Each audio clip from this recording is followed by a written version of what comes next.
Hi everyone, my name is Bruce, and tonight we are with Kai for another episode of Kai's Musings. We are going to be discussing some things with combat, with a dice system. The one we will probably be discussing is Pathfinder First Edition, and the mechanic we were initially going to discuss tonight, before Kai got really involved in this thread, was the CMB, which we might come back to in a bit. But first, let's discuss the ill-fated swashbuckler class from the advanced character guide and a variant inquisitor build, or is it a rogue build? It's a rogue build from Yeah. Ultimate Combat. And Kai, you really like this version of the swashbuckler, not the class from the ACG, mainly for the fact that it came with an ability that was dependent upon combat reflexes, Yeah, right? yeah. Okay. It's parry. And parry uses panache, but yeah, but Yeah. there's a combo of limits in there that it's a resource that you expend and earn. But yes, Okay. And it just for the class, they'll pop in later, and maybe they'll watch this from the beginning. But what does Perry do?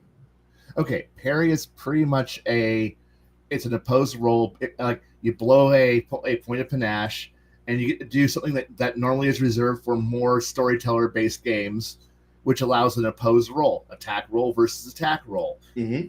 The attacker attacks, makes his number. You roll your attack roll. If you match or I match or surpass, you block the attack. You negate it. It's an And opposing. in standard D20 games, you don't really have a parry roll. You have like a variant for like armor class modifiers, like an active. I'm going to go all out defense, and I get a +8 to my AC. Which, when you're playing in a game that's high level or fucking the penultimate encounter of most games, the big bad guy's got a +17 to hit typically. So maybe you're going from he misses on nothing except a 1 to now he misses on maybe a 7 or less, right? Yeah, Okay. So you have all that going on. And what a parry does, it kind of is like just a free block your attack. I just got to do an opposed roll. That is that what I'm hearing? yeah. Nice way to do that. So you can get really visceral with the storytelling, and you can negate shit like critical hits. Can you negate a natural 20 that way?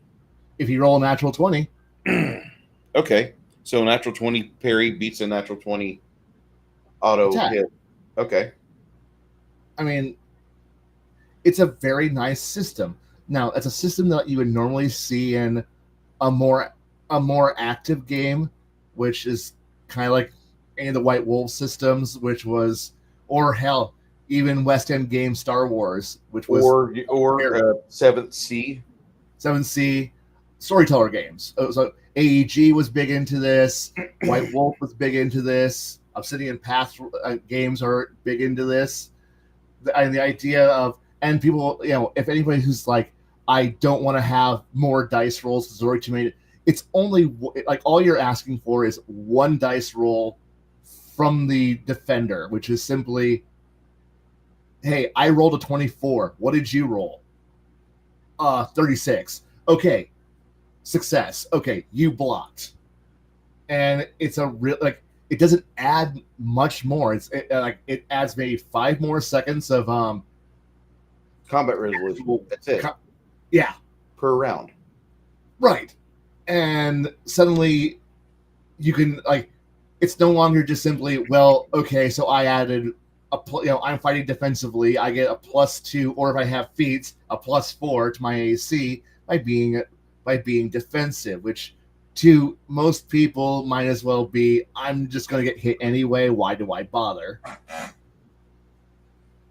And makes it so, like, yeah, I know this still puts the fighter as the full attack class as the only ones who can actually stay alive, but it's an nice. But it's a nice way of balancing out combat. Like it would make combat a bit more interesting, viable, and so that you could toss in possibly if you wanted to actually make it more interesting, add in concepts like maybe the shield gives you a bonus because if you're carrying a shield or an offhand parrying weapon. And yeah, that's called a riposte. Yeah, it exists. The idea that if you have the ability to parry and you successfully parry, you can go into a riposte, which gives you a free attack. Which that's what makes the duelist characters.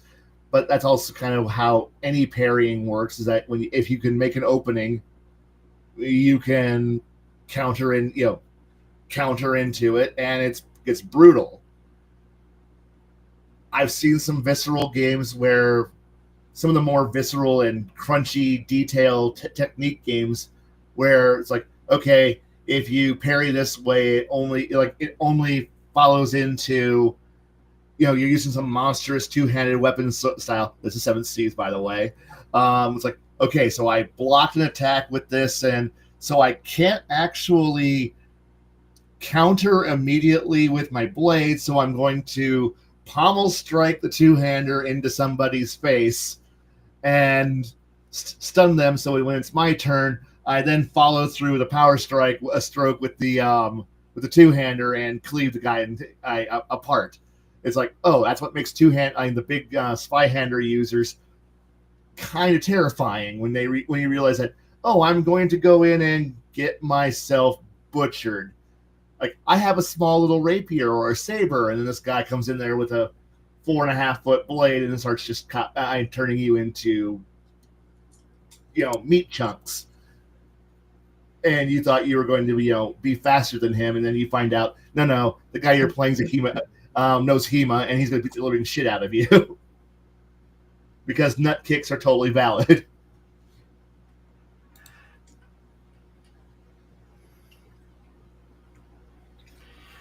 Kind of like that. Yeah. And I know that in the older editions, it was very, older editions of D&D, D20 games were very, very vague because the time frame of how much a round was very vague and very long. So you really didn't have time for, really granular, fast combat. So, and I know that therefore you made it exceedingly the resolution went down. Like you zoomed out. Good resolution before 3.0. I'm just going to say that. Like, there was a point in 2nd edition when a combat round was a full minute. Yeah. And then there was like 6-second combat rounds that happened in Combat and Tactics, which was released in 95. And that kind of upset some people because now somebody that was on Featherfall was falling at a rate of X per round instead of 10 times that, 10 times that.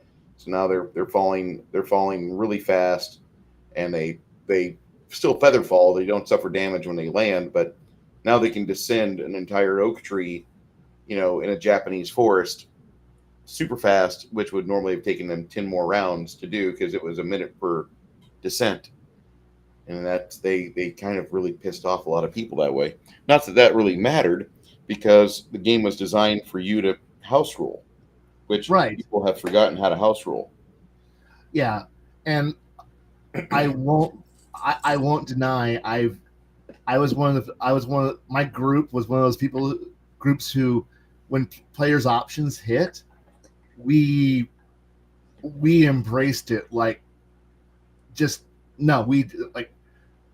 spells and combat and tactics players, all the players' spells options, and powers, spells and magic, all that was fucking just greenlit for your table. Yeah, right? Like it hit the table. We all looked at, like, there was like 2 weeks where everybody was reading through them and looking at it and seeing the potential for options for classes, options for how combat could change, how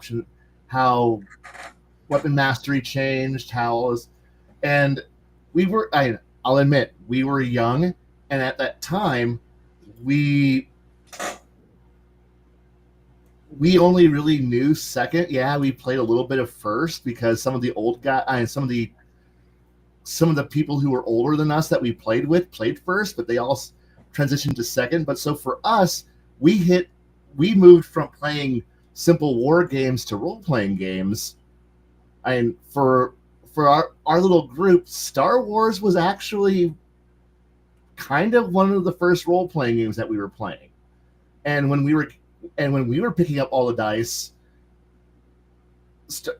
D&D was we had at the time, we were all Star Wars fans, so Star Wars was what we were playing. I liked playing Car Wars and BattleTech, so of course Mech Warrior was one of the games we were playing. And we were also it was the first wave of the first editions of the White Wolf universe was hitting at that exact moment. And we were also playing first edition Rogue Trader for what was going to become 40K. And all of that had to compete with Dungeons and Dragons. So yeah, we played D&D, we liked D&D, but it was I think we were hitting this thing where, yeah, we had Traveler, we had BattleTech, we had all these games which were immense option games. Like that, you just had options. You could play a lot of things. We were playing Shadowrun, second and third edition. We were playing Cyberpunk. All these games are option-heavy games. Like you could play anything, and tropes were just that. So for us, we were hitting a lot of everything was being what we were playing. So when we were playing D&D, we were also in second edition advanced era, and we were in the height of TSR splat books, where every class had a handbook, everything had a handbook, races had handbooks, and there was kits and variants everywhere. Everybody had a kit. Yep. So for us, for a bunch of neonates who really didn't know a lot of how gaming worked, we were seeing options everywhere. A player's handbook that was kind of where you start, but no one stayed there because everyone went and bought their class handbook and their race handbook. And then we had a million variations. So now we had a million variants. And then one kid went and bought the most horrible tome of books ever written. Well, I'm not gonna say it's horrible. It was fun, but that was the Encyclopedia Magica books from TSR. The collections, the 4-book collection of magic items of every magic item and spell like ever. Oh, you're talking about the arcane spell collection. Is that what you're saying? Okay. Yeah, and he also Wizard spell compendiums. Yeah, and he also bought the books that had every magic item in it. Yep.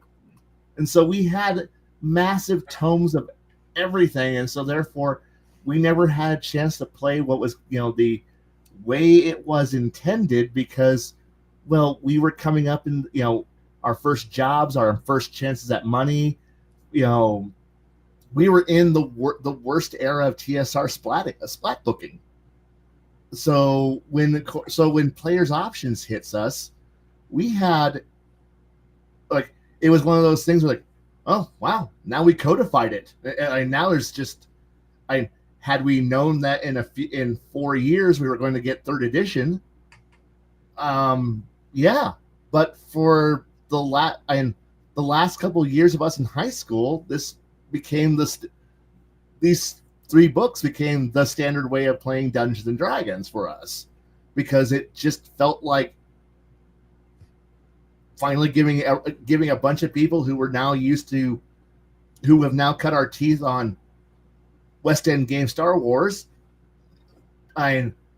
Werewolf and Vampire, Mage the Ascension, or Traveler, or BattleTech, or Shadowrun, the ability to do what we were doing in every other role-playing game, but now in fantasy.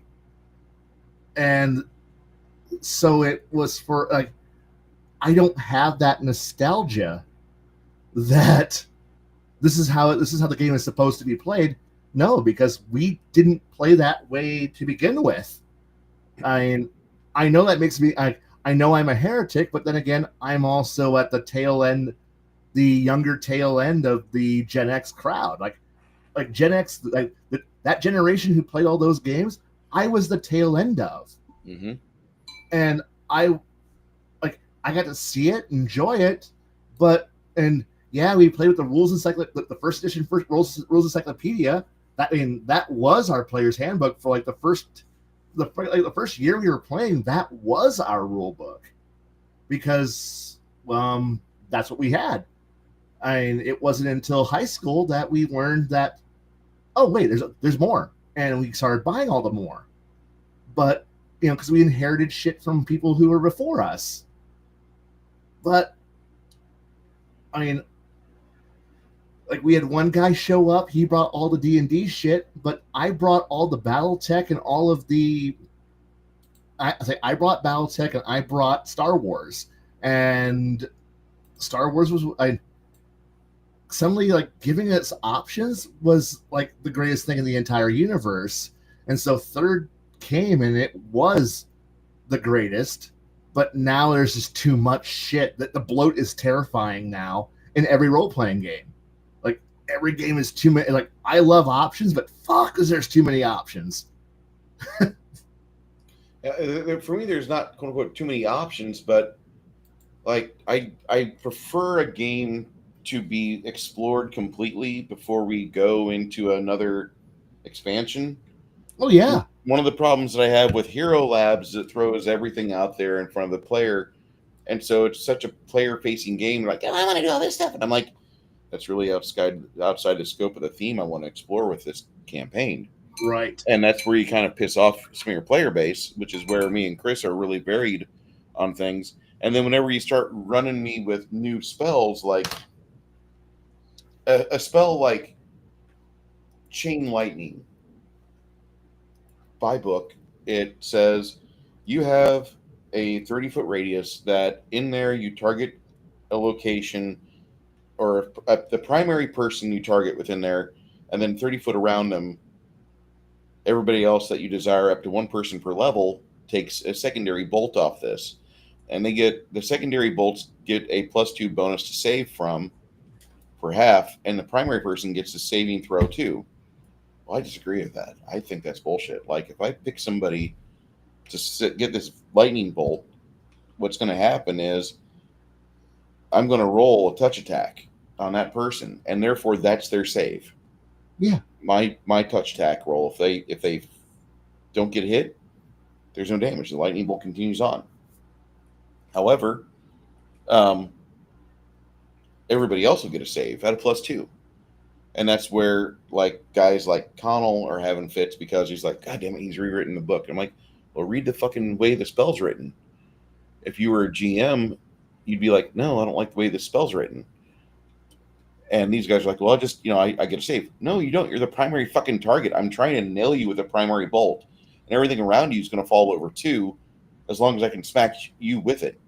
Because Connell and the new guy Parn, they both have really good saves. They've got like all the magic items that bump their saves up to max. Right. Kind of disgusting, really. But okay, whatever. You want to have these? It's all yours. So I vary things up. The glory of the house rule fixes a lot of things with tabletop gaming. Even if I ran One World by Night stuff, I would still be house ruling stuff because I'm sure I'd be reading things and like, that doesn't sound right. Let me do this differently and make this universal. So you should. And yeah, every GM should. Like me and Chris really disagree on a lot of stuff because he's like, well, no, it's on Hero Labs like this. I'm like, I would fucking ban Hero Labs if I could have a table, but you guys would rather play Pathfinder, which is the most obscenely complex bullshit game out there. And even basic D&D needs revisions to it, which is why we have first edition D&D, second edition D&D, third edition, and all that. Oh, yeah. So the thing is that you got to make it your own. And just like what Gary advised, as much as everybody bitches about what Gary said here, there, whatever, Gary did say, make the game your own. And I'm following in his footsteps by doing that. And more so, I also like allowing sources from outside the official Paizo branding, because there's a lot of stuff I feel that is really better than Paizo. They're a good start, but that's Yeah. always what it should be. It's a start. Yeah, it should be your start. You shouldn't be handcuffed to it. And like that's a really good way to put it, Kai. Handcuffing somebody to be forced to run a game they don't want is a fast way to generate higher levels of burnout. Yeah. I don't want to be burned out on a game that I really like. And that's just how I feel like it is. And I don't think that's great. So now I think everybody but Mongoose has a Google document character where I update shit as things go on. And I don't have their magic items and all that stuff written down, but I try to keep them mostly relevant through the game. Like today, they just leveled up to level 7. I gave them their skill points. I don't know if they received it. I don't know if they understood that, but we'll figure it out. And that's something that a GM should do. You should help your players figure things out. And I want to be able to make sure that whenever people are reading this in the basic player's book, like there will be questions and there will be some small options. But in the GM book's going to be like this thick or bigger. It's going to be like 3 inches thick. It'll be like the thicker than the biggest fucking roast you've ever had.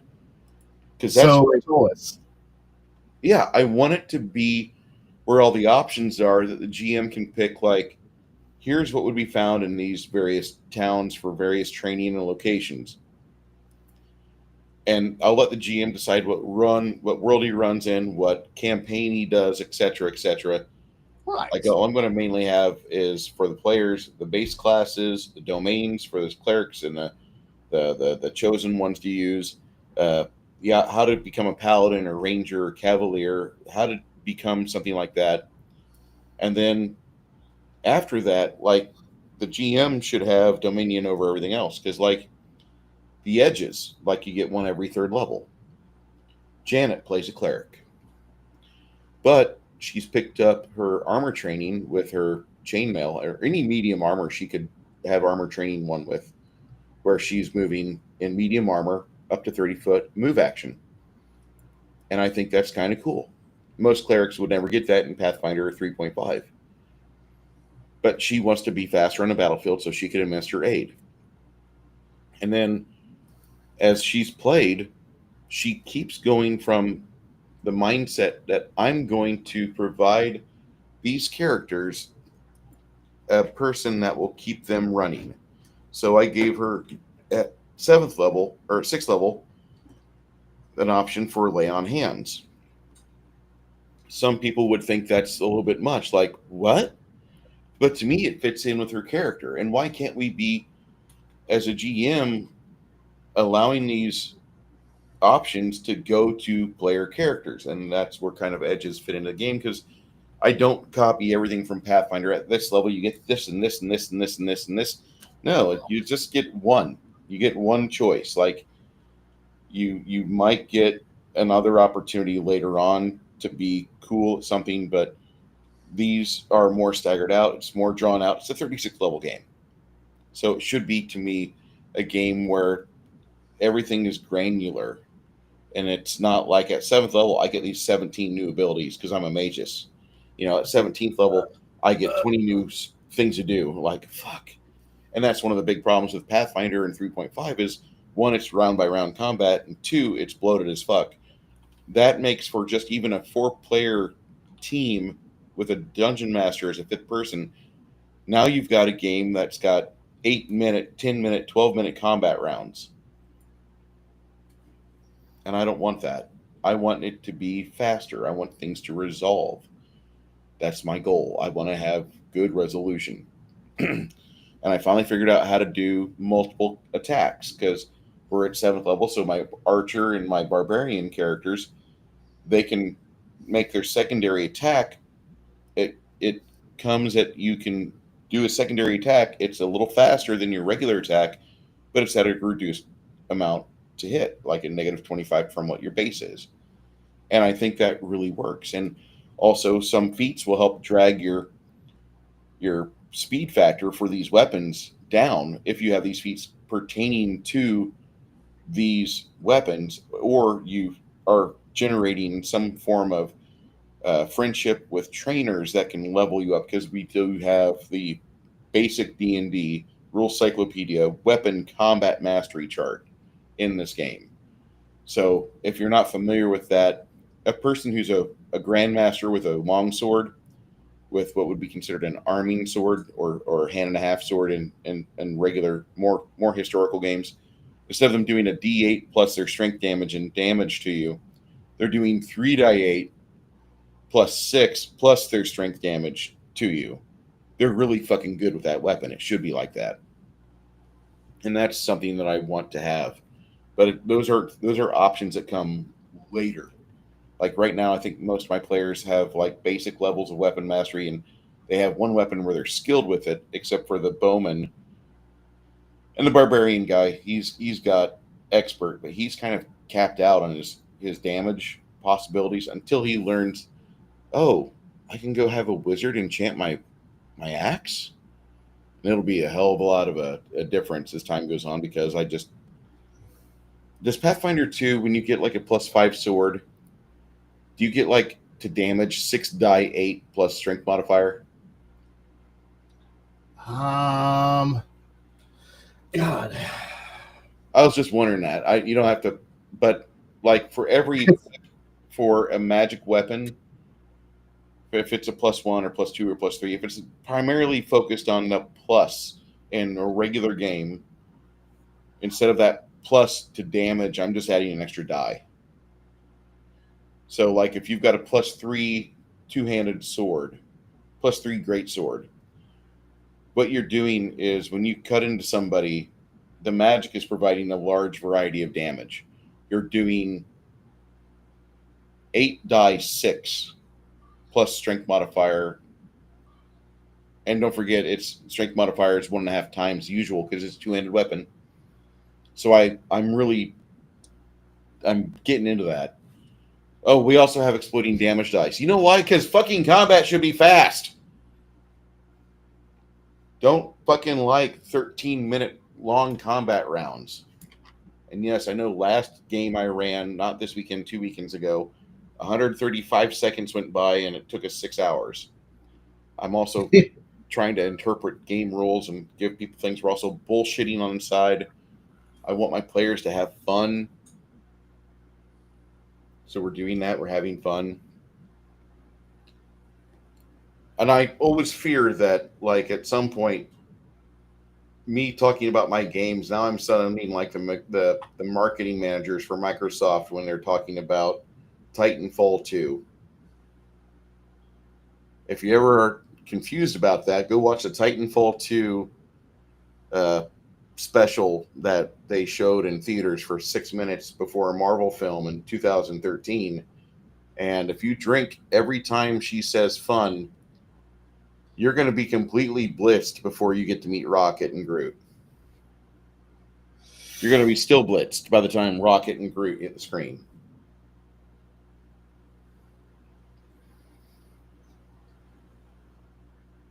I'm glad I missed that. I'm honestly glad somehow I missed that.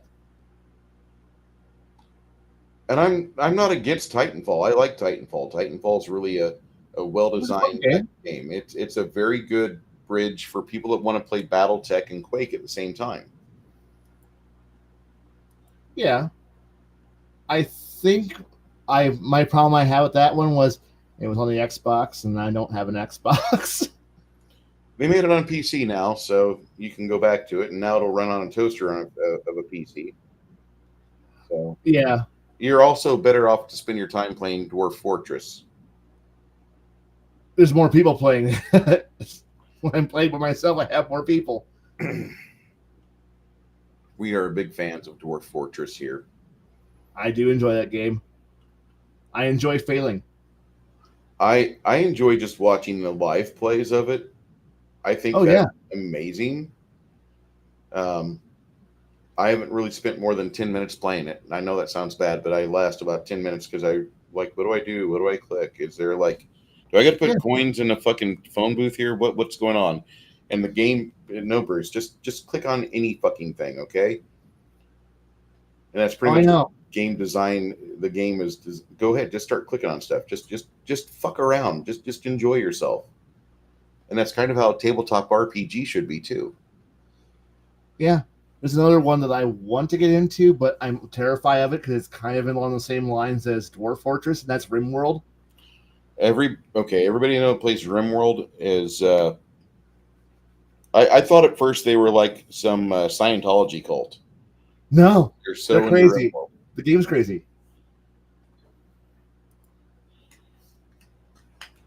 But I like watching other people play it because they're more into the torture simulation side of the game. I don't want to say it's torture porn, but it's really good torture porn. When you get on a server and you watch one person and she literally has it like it's just like this horrifying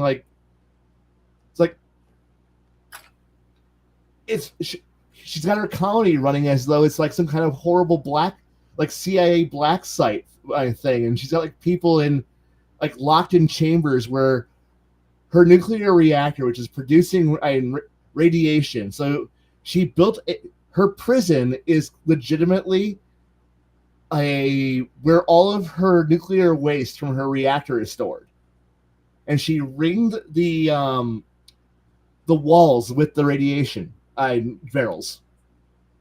But she made sure that the radiation barrels, the range of them, was at a certain distance, so that way there was a safe spot in the middle where you wouldn't be burned by heat or die by radiation, and that was her prison.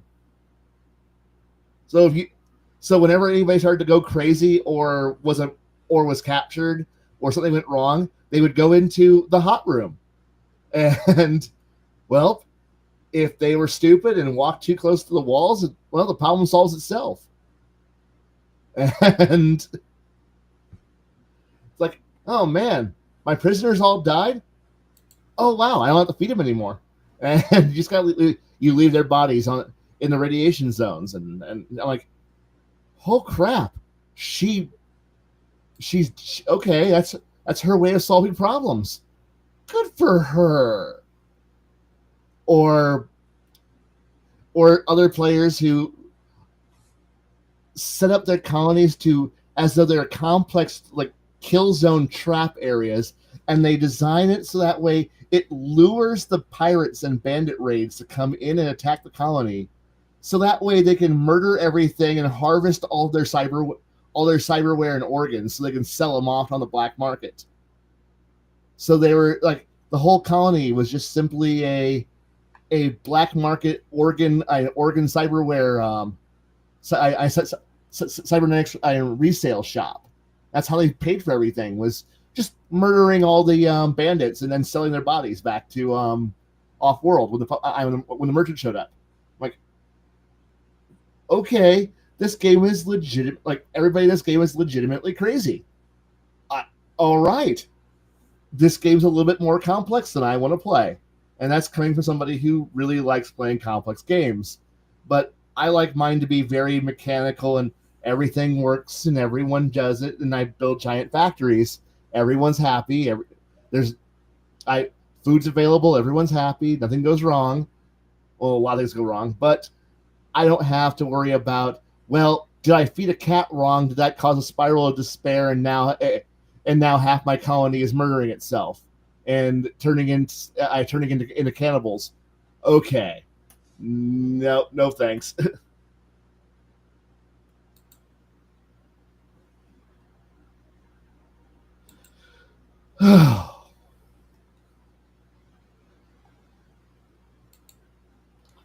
What is what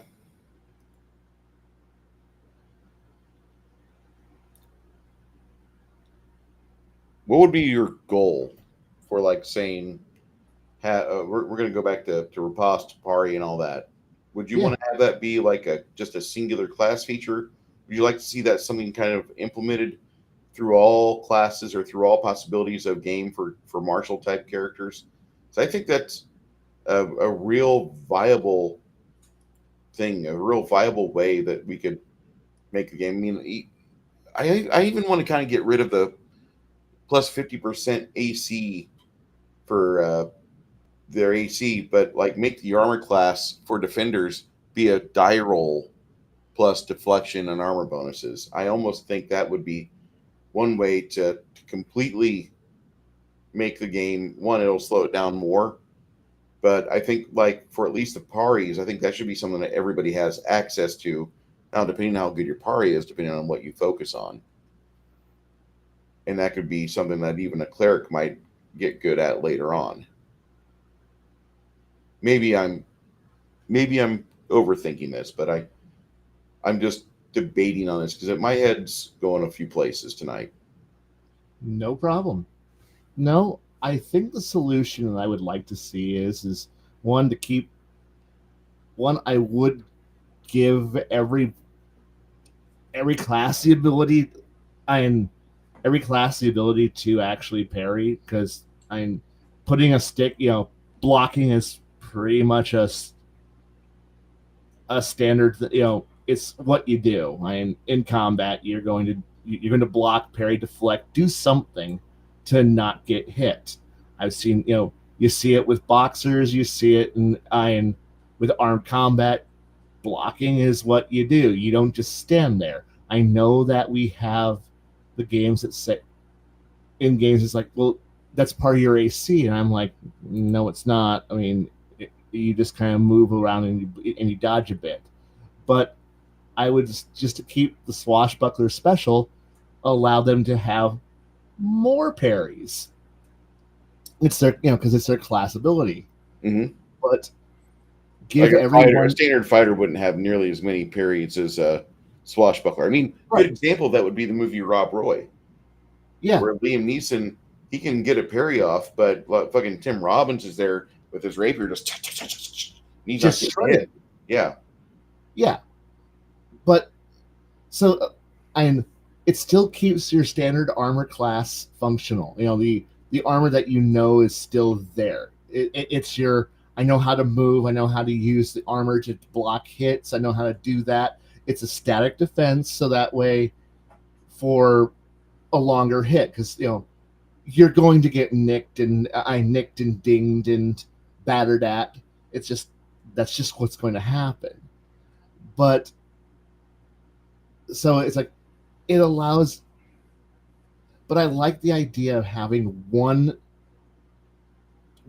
big hit around, and since as you go up in levels and everything, if you can negate that first hit, the second and third hits that that come in that are lower probabilities that to hit, suddenly the AC begins to actually matter once more.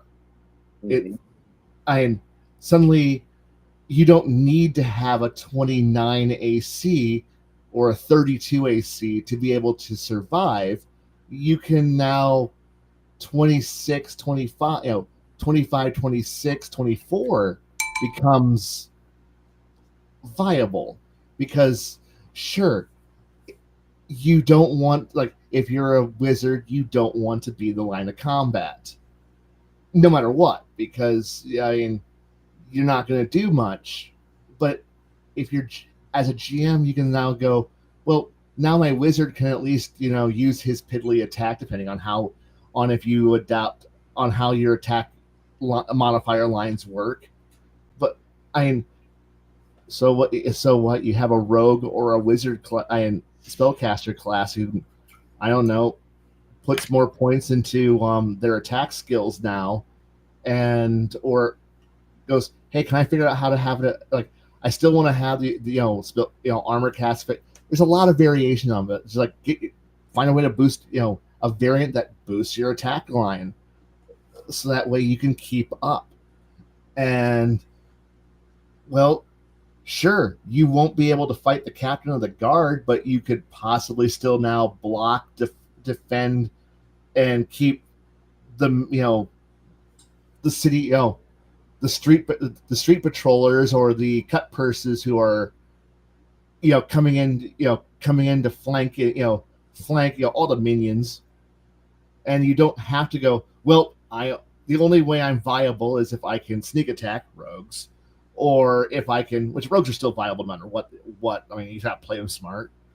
But your wizards and your sorcerers who used to be like, Well, if I don't have spells, I don't do anything, which is the whole reason why we now have the abomination of Pathfinder 2 and fifth ed, where I have infinite cantrips, and I have and everybody has an infinite damage, an infinite use spell attack, and that's I I hate to say that, but we kind of have and that abomination comes from the fact that, well, they only have one viable means to be functional, and we've all joked about the 5-minute workday, where you what was Hate. that?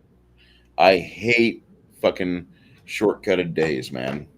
But the thing here is that well, when half of your party only has 3 functionally useful spell slots a day, I mean, yeah, you have lower spells, but the spell DC for saving throws drops, and when you're fighting peer opponents, or since most GMs throw higher level threats at us because that's the only way we can stay a threat, you need to have good saving throws. The saving throw DCs have to be high for the possibility of the GM to fail a roll, because, well, you only get 3 shots at this. You get 3, and that's if you memorized the right spells. Yeah, You might not memorize it. Was that? you might have actually made the right spell memorization, but if you do your 3 whopper spells and they terribly tank. Yeah. And suddenly you did your 3 things. Yeah, you could say we're now at able to throw around 5th, 6th level spells. Well, yeah, you could throw that third level spell fireball out there, but at that point you're kind of going, well, I hope the GM rolls really bad, because the spell DC for that fireball is now 3 points less than what it was, and he's probably going to make that save. And suddenly, as you played the picture of Janet's bard crying while playing the flute, watching her party die, you play that meme during the stream today. That meme also works for your spellcasters who've run out of their big spells and are now having to throw tiddlywinks out, firecrackers and tiddlywinks, hoping to be viable. Or you're playing Pathfinder 2nd or 5th edition, and you have infinite cast, roll and attack roll magic spells, which at that point, it's what why do you carry around anything at that point? It's like, my attack, it's always viable, always functional, never fail. Eldritch Blast if you're a warlock, or you're going to cast Ray of Frost, Ray of Frost, Ray of Frost infinitely forever, and all of these things. Like, everyone's got one, and now your spellcaster classes just sit back in the background and go, I'm casting magic. It's not that impressive, and it's just winging people, and you save your big shots for the big shots. But it kind of leads to. But now you can go, wait, if everybody has a functional defense, the one good thing that 5e and Pathfinder 2 do is that everyone has the same attack. Everyone has the same attack line. Okay, it's not great, but it's sure nice. I think it's dumb, because both rule engines give you, everyone has the same attack line, and everyone gets an AC bonus at the same rate. So it's like, why the fuck are we bothering with leveling? We're just getting extra additions, extra skill points, and extra feats, and extra hit points, so we can just have the same exact numbers with extra steps. And it's just kind of dumb. But that's D20 for you. Yeah. But that's just me. That's me, and my mileage may vary. Your mileage may vary because it sure didn't go very far for me. And that's my problem with the game. But if you were to go and give everyone parry, just the ability to block one attack each, Yeah. Or however many attacks you have. Like say you're a 7th level rogue, so you still only get one attack. You just get one parry, along with your as an option to attacking. You got to prepare for it. But that's still a nice way of, hey, cool. If I roll my attack and I match the incoming attack and I can block it, sure, I might not waste my parry on that first hit because that one's going to, he's a fighter, I'm a rogue, my attack rating is way too low, and I'm never going to match the fighter, or am I? I can find tricks to do it, but I can negate attack number 2, and attack number 3, or attack number 3, and that could. But now you're negating hits, not just simply praying the other guy rolls a 1. Now you have a part of it. You could actually do something. And yeah, you're taking a hit or two, but it disarms some of the rocket tag problem that D20 games have, where you have to go all out, you have to go maximum offense because defense doesn't work. And you can't depend on your healer because your healer can only heal a small amount compared to the massive amount of damage coming in. What are your options? You just either stand there and take it, or you got to hit harder. Well, by adding in an active defense option like parry, like dodge, like deflect, like whatever it is whatever action that negates an attack does, it takes some of the combat might actually last a little longer. Yeah, it might, you might feel bad that my attack got blocked, but then again, you have the ability to. And I know I've abused in the past when I've built the right characters where I focus all of my actions into one action, because the game engine is built for that. It is designed for, if your first attack drops somebody, you don't need attacks number 2 or 3 or 4. You just need 1. And so you put everything into that first strike.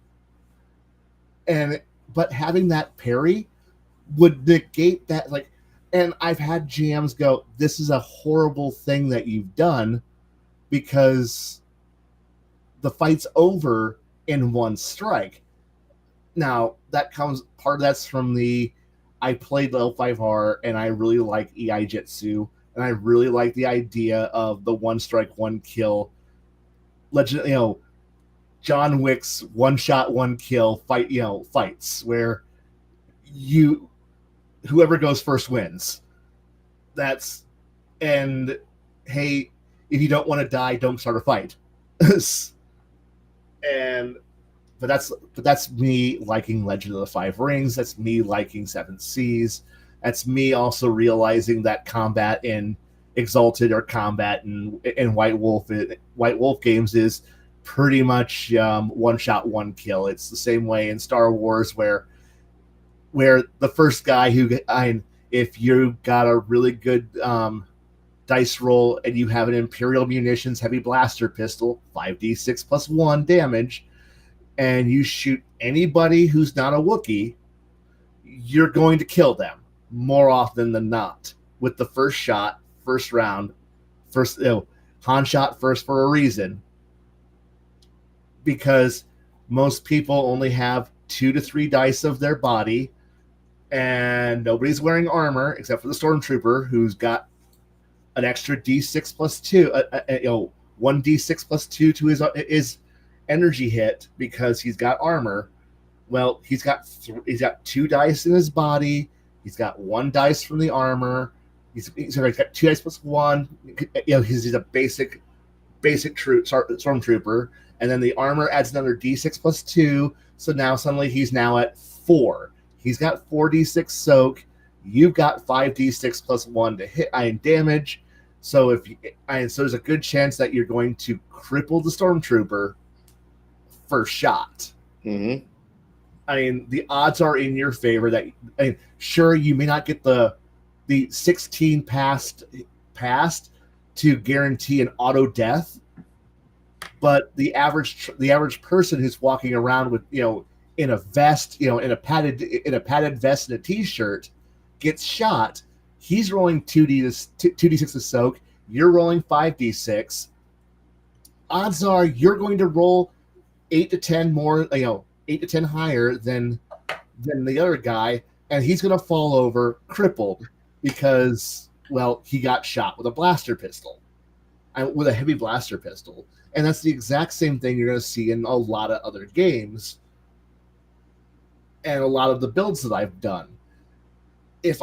But this is where, where Jedi Danger Sense or having a parry comes in, where suddenly if you have the ability to go, no, that first shot doesn't end the fight. Well, suddenly now the game gets more interesting. Oh, shoot, I didn't win first round, first second. Okay, my first shot might not work. Now I need to, if we're going to play West End games, have my dice pool so I can shoot twice. Now there's a good chance that, well, the other guy might be able to dodge or parry or do something. In D&D, well, negate that first hit. Well, now that might be the only hit the rogue can produce. That might be the only hit the fighter can do, because you now suddenly the strategies of move 10 feet, strike, move 10 feet. Suddenly your battlefield and your fights become much more fluid, because standing still and getting maximum attacks is no longer the most optimal strategy. Now suddenly okay, I know I can negate one hit, so I force movement so they can't do full attacks. Now suddenly I can go, okay, move 5 feet, move 10 feet more, make him have to move. He can only get one attack around now, so you get a much more dynamic fight, and like you almost get now that swashbuckling, or when you watch like SCA or HEMA fighters fighting, where that's fucking moving shit. Like that is some mobile shit they're doing. And so you might start seeing people go, hey, I'm going to go swap this fight over from a sword fight over to use the episode title here, CMB, CMD. So suddenly now I grab somebody and throw them to the ground so they can't move. Suddenly now the fight changes its dynamic. Now you've made combat maneuvers start having a value where, no, I'm going to, trip, pull, throw someone down, make them lose options, so you can now force the combat into a more dynamic fight. Something you can't get currently if you just have the current standstill, make roll mechanics and mentality. And at least I know that with the players that I've run, the players that I've run for, they would love that kind. Like when I've introduced this in the past with previous groups, and it's had these effects where players suddenly got more options, and it made one player who he loved real life live steel fighting. So therefore, for him, the idea of, wait, so I block somebody, I grab the guy's shirt, knee him hard to stun him, and then I beat his face in with my pommel, is an actual valid strategy. And I'm like, yeah, that's an actual valid strategy. So he's like, yeah, I'm gonna fucking, he's like trying to make attacks stun people. He's like trying to do other tricks, and he wants to beat. Suddenly, combat for him went from, it's a mechanical, just roll, very vague, very very nebulous to suddenly he's now figuring out, okay, there's now a point for slashing, piercing, bludgeoning. So he's like, okay, so I can stab someone for this much damage, slash for this much damage. I can bludgeon I can hit somebody with a pommel and do bludgeoning damage, but it also gives me a stun chance. I can grab someone and, knock them down, throw them, and stab them. Like to him, suddenly combat was now very much more interesting. And for me, I was like, yes, I also like this kind of fucking fighting too. And a few other players were like, okay, we're a little slower on the pickup here, but we understand the brutality. And suddenly this made the characters who were like, I like playing monks because monks have lots of cool maneuvers, but all the maneuvers suck compared to stand and stab, stab and slash, stab and beat. And so it allowed us to integrate monk martial arts into monk combat, which allowed the monk players to feel happy. It allowed the rogues to be able to start doing more things. It made the fights more dynamic, and it allowed to have, if it came time for the really cool, like a really cool duel where it was like the storyline, like no, this is this guy's fight.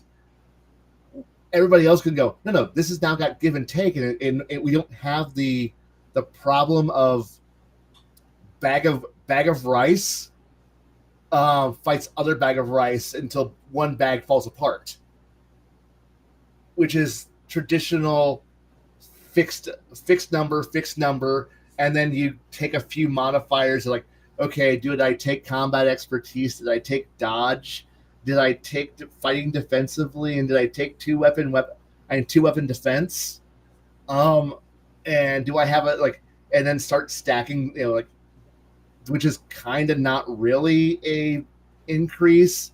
And then you can go, well, I could fight defensively.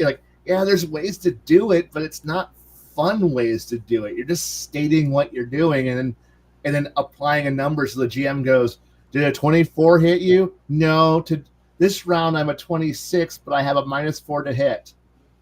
Okay. And that works, but I guess I'm used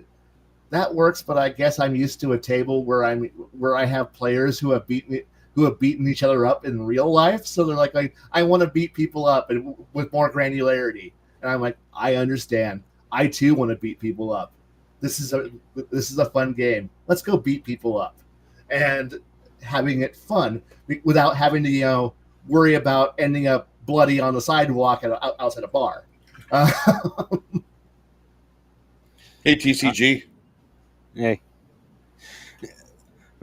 As to ending up bloody outside a bar, I don't know how many of them used. All I know is I seen 3. Yeah.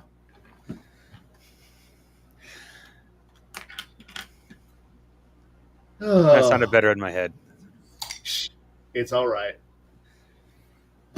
Yeah. It's okay, man. Seriously. I've been thinking about that a while back when I first showed my combat system to Kai. He asked, I can't remember exact words, but basically how complicated was it going to get? And I, at the time, for lack of a better term, in my innocence, I'm also adding a Counter-Strike system. Kai's response was it was almost like, that's cute. That's not quite what I meant. And then it took me years to realize what Kai meant. Not years, but it took me almost a full year to realize what Kai meant by that. That's cute. Oh. Yeah, it's like, he actually would like a Palladium style complicated system or a combat system where you actually not only have parry and dodge, you have the ability to knock people over, disarm them. Right. That I won't say that's not doable. It's just that wasn't initially my plan. Of course, my initial plan was to go wham, bam, thank you, ma'am, and be done with the book. But as time goes on, it's like, it's never that easy. Yeah, but it's also like certain things after I delve a little bit deeper into it, it's like I don't want it to be that ridiculously simple like I thought I did. Things evolve, and unless you have like a publisher who's sitting over your shoulder going, we need to push this thing out by quarter 3. I don't care how bad the playtesting is and how shitty you wrote it, put it out.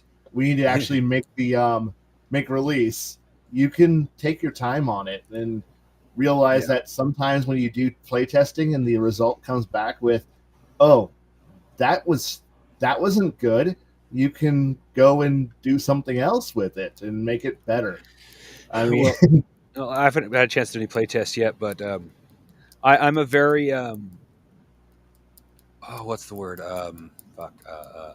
Thought experiment type person. I could, nothing and wrong with that. Kai inspires a lot of thought experiments about when he points things out. It's like I Well, forgot what it was exactly, but Kai pointed out something that's like, well, fuck.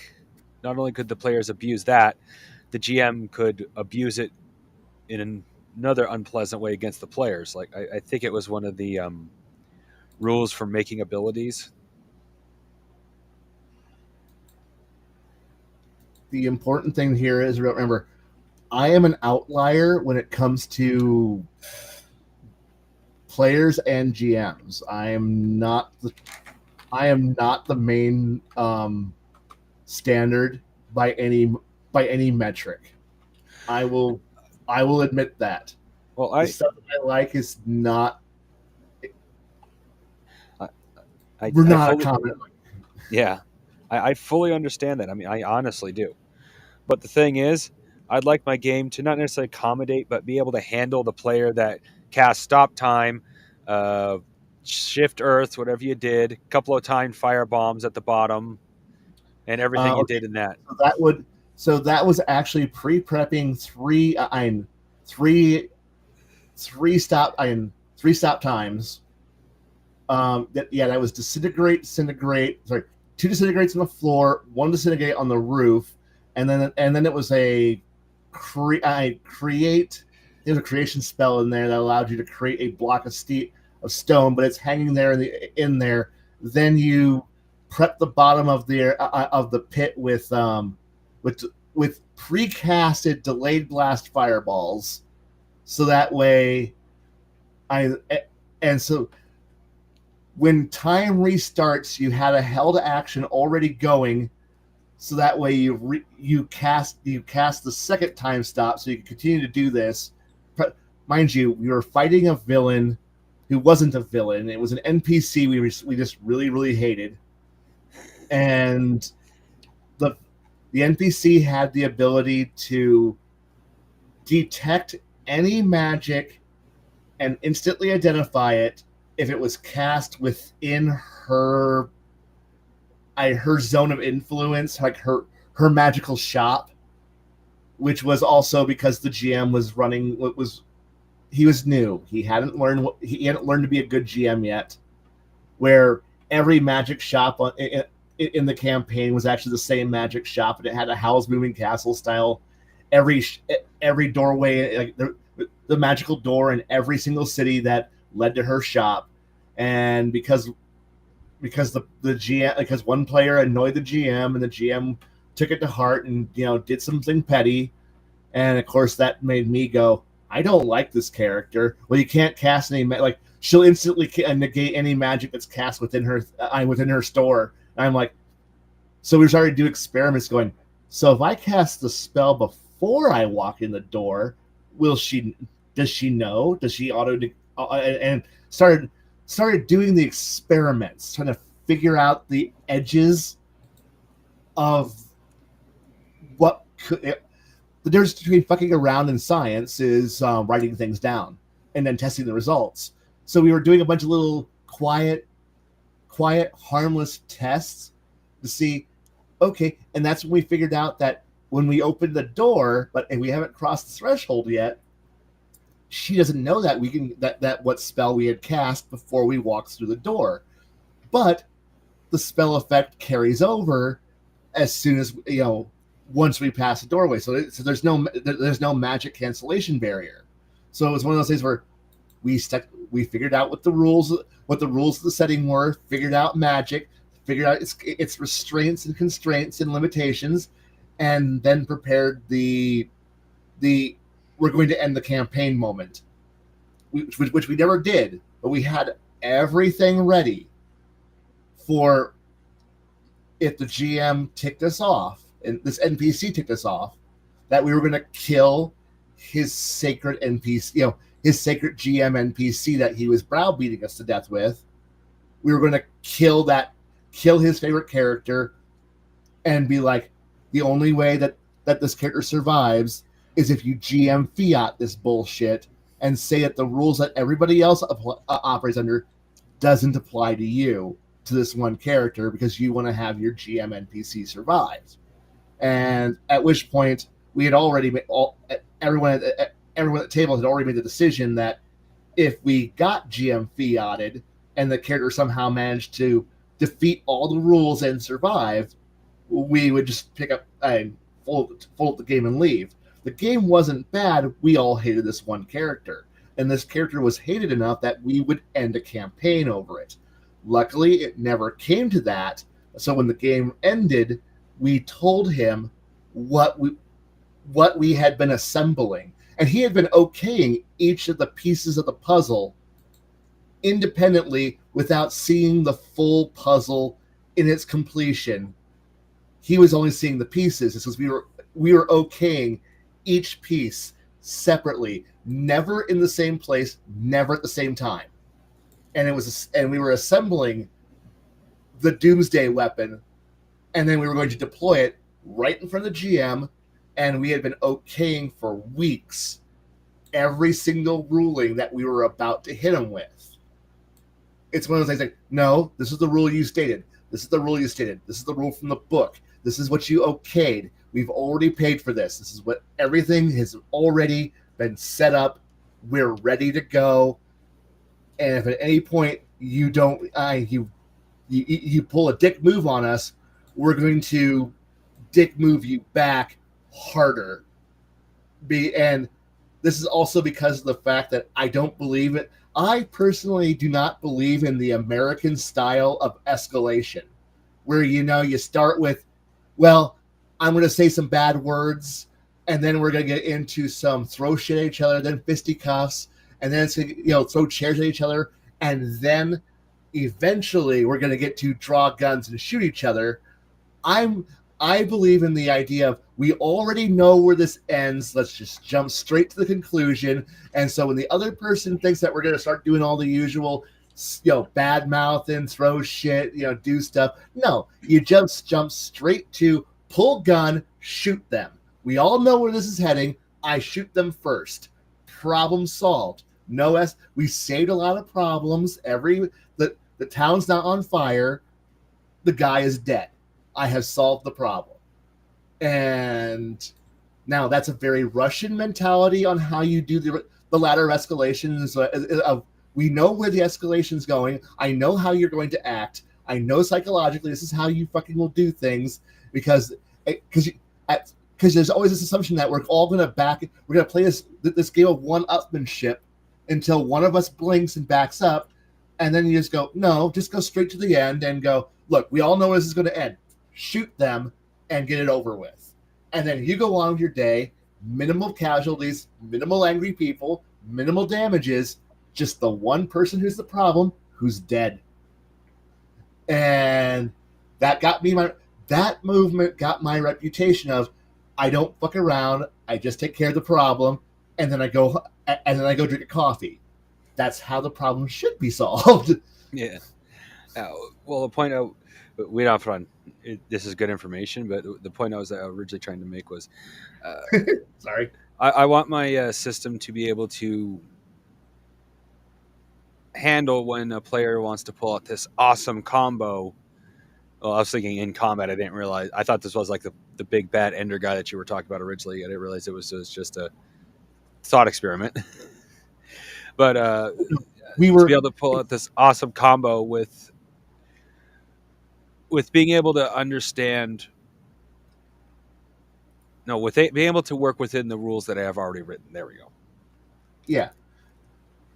It's not a thought experiment if you've invested time in character to build it.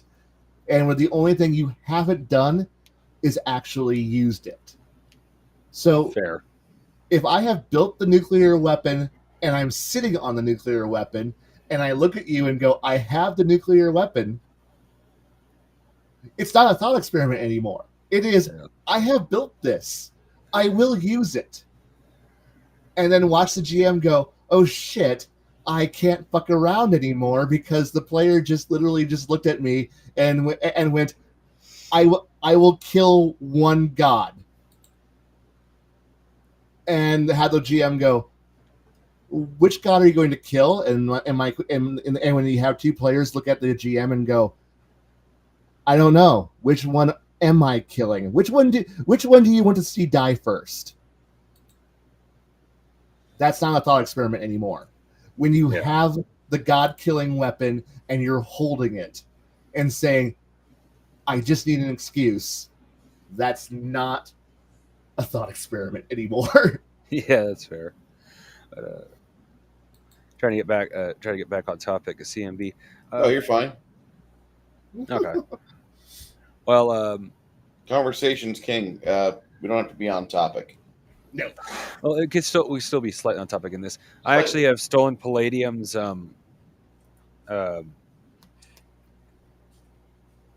rune weapons.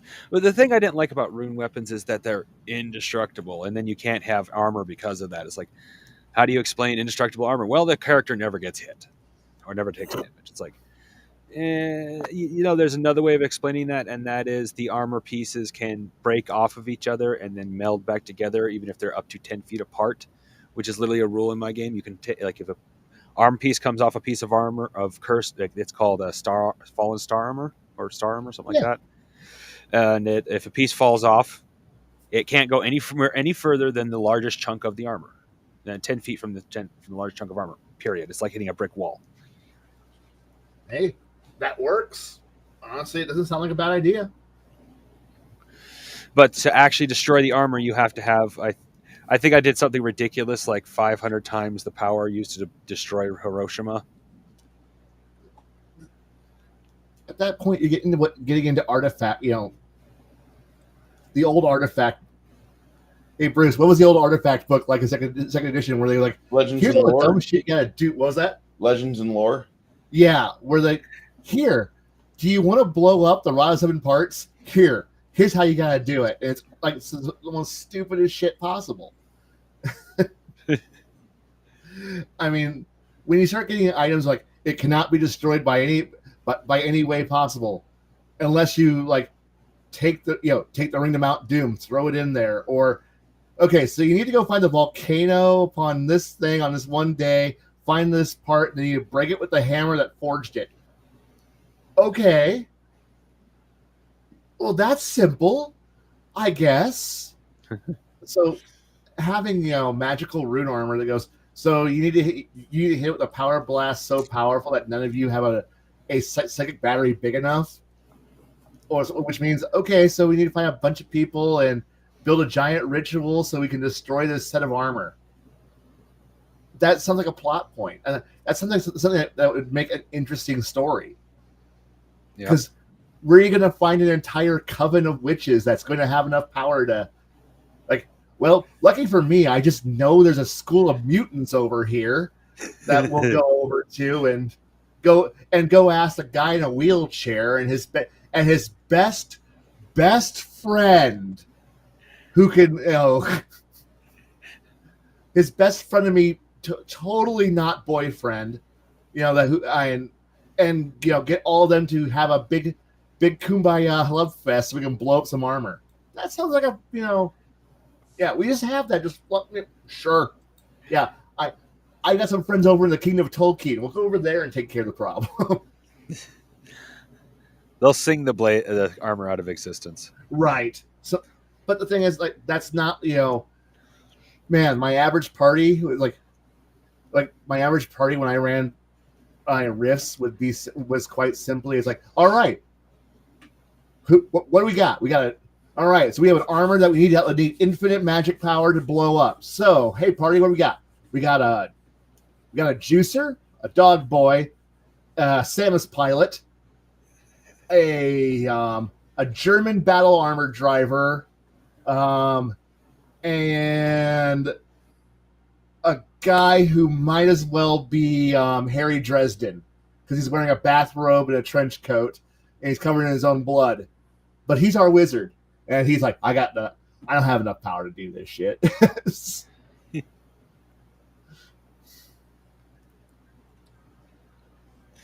Yeah. So yeah, your limits are pretty on par with what could be possible and fun. Yeah. And I also have weapons that are like similar, but like one of the things I've always like Palladium I felt like had a really like just one-dimensional mind when it came to the runes. It's like you have literally living weapons. You have all kinds of possibilities. Like most of them are either they're going to possess you, they're going to obey you, they're going to straight up try to kill you, or last but not least, they're going to ignore your existence altogether and pretend that they are dead. Which is the rarest of the four, but it does happen. But that's also but that's also a side effect of the fact that it's an established, like, as much Palladium is an awesome game engine. It is. Rifts is a fantastic game engine, but the thing is that both of those are games that are designed for the worlds that they run in. Because I do love my Macross 2 and my Robotech RPGs, the Palladium engine doesn't do well. It works, but it's not the best game engine for that style of game. It works well enough, but unless you want to have every single player being a top-notch boxer, acrobat, martial artist who's also a fighter pilot, and because that's the only way to actually function in Robotech and Macross, since everyone's playing a fighter that's everyone's flying a fighter that might as well be a TIE fighter for about how long you live in those things in combat. Yeah. Especially if you're playing the Invid War, the Invid era, like you're playing Robotech into the Invid, and everyone's running around with mini missile launchers everywhere, or you're playing Robotech Macross 2, and everyone's got short range and mini missile launchers. And when you start looking at the rules, it says if you fire 20 or more missiles in a salvo, they don't get a dodge, which means they have to shoot it. But if you miss the attack and suddenly you're now taking 20d6 times 10 damage, well, your 280 MDC main body isn't going to soak 20d6 damage. Mm-mm. Suddenly, your corpse floating, and you blew up. And since most of the Zentradi fighters and mechs carried missiles, most of the Marduk ships carried missiles, and everybody was ripple firing it, because there's a reason why there's the term the Atano missile circus, or the Macross missile massacre, because the idea of filling the screen with missiles was something that those series did. And like when you're playing Rifts, until you started getting into the era of the CIS Civil War, the invasion of Quebec, you didn't have a lot of mechs that could ripple fire missiles like that. There were a few NGR mechs that could do it. There was a few things that could do it. There were the big artillery mechs, but the average trooper wasn't running around with a mini missile rack that could ripple fire 6 to 20 missiles at once. That's just not what you did. And if you did, you're never going to what GM is going to let you reload 20 mini missiles after you ripple fired off 80 of them? No, that's money. That's a lot of money. Sure, you blew up the main bad guy, but you're not going to get that kind of money. Now, when you're playing Robotech or Macross, well, that's part of the strat. That was part of the series. And well, when you're one mech versus 100, yeah, having the ability to just start butchering entire scenes in a salvo, that was the game, but that's also where some of the flaws of the game started happening. Yeah, the alpha beta legios combo was just a what the fuck is this monstrosity, but yeah, there's some major problems with it. But but I come back to the game engine for Palladiums was built for the Palladium system. As much I like it, but Palladiums is also not the world that I want to run in. Rifts is fun until you walk a little too far outside of the 3 safe zones, and then things get really, really weird. That's the reason why nobody ever plays in South America or Central America or Africa or Russia or anywhere outside Japan, Germany, and Chicago. I've tried to get people to play in Russia. I love Russia. Oh man, I hate the Russian books. Really? I hate. I'm somebody who likes aesthetics, and Russian whatever the fuck drugs that the Palladium writers were doing when they wrote Russia 1 and 2. I need to see what level of are you illegal for doing them? Yeah, because holy shit, everything's covered in spikes and looks retarded. I mean, hard R retard designed, especially, and they just didn't. It felt too Mad Maxy. It was way too just. I didn't like their designs, not at all. Especially because it kind of took away everything that made Russian designed equipment feel Russian. No, now it's weird strong man covered in spikes and shit, and I'm like, that should be Mad Max land down in Australia. It's but we're never going to get an Australia book, and no, it's where you get a volume of books for Australia. Yeah, each individual province. Yes, I honestly think you'd have to split them into different provinces because Australia's got so much deadly shit just in real life. I don't need the Rift's Palladium version of here's the Sydney Death Bomb factories, here's the Queensland fucking Ranger Ninja Challenge series. No, you would need to split it up into different provinces because there's so much stuff in Rifts Australia that would kill you. And don't forget about the Rifts Australia vampire clans or alien intelligence. Did I say that aloud? I'm sorry. Oh. Oops, my bad. Right. We're fine. But yeah. I think I think you're onto something really cool with your idea. It's just the idea. I'm not going to put down your idea at all because sure, yeah, but I wouldn't get. But I understand your frustration of, God damn it, this isn't what I want. Well, yeah, it's not what you want. It's what those designers needed for their system, and it's cool that they got as far as they've gotten with what they've done because it's a fun system, and I think that if you put the same kind of energy into it, you'll get yours that good. I'm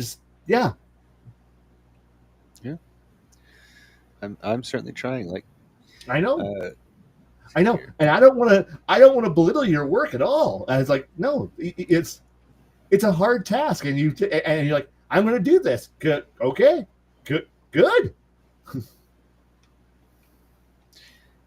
Oh yeah, one of the things I was thinking of when I was talking about the armors, I call them fallen stars. I'm not totally sure I'm going to continue that name, but anyway, is the I don't know why I'd call it this Yeti hide. That's literally just a straight what it is, not a name. But anyway, it gives you resistance to the cold, but it has the effects of light armor. But where did I put that description saying these things can be rendered useless but not destroyed. I'm trying to think of where that's at. I'm having a hard time. I'm sorry. No.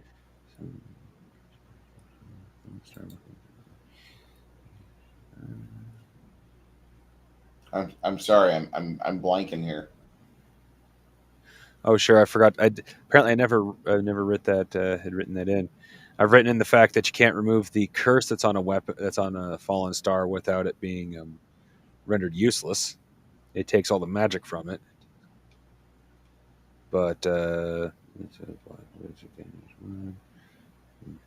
yeah, that's an example of how they work. Oh, that's odd. I never. Oh, here it is. Oh God, no wonder I missed it. What should be like 2 paragraphs is like one gigantic paragraph. Yeah. That's what Wonder I editing missed it. experience. Yeah. Honestly, that's what editing and working out and formatting will help with.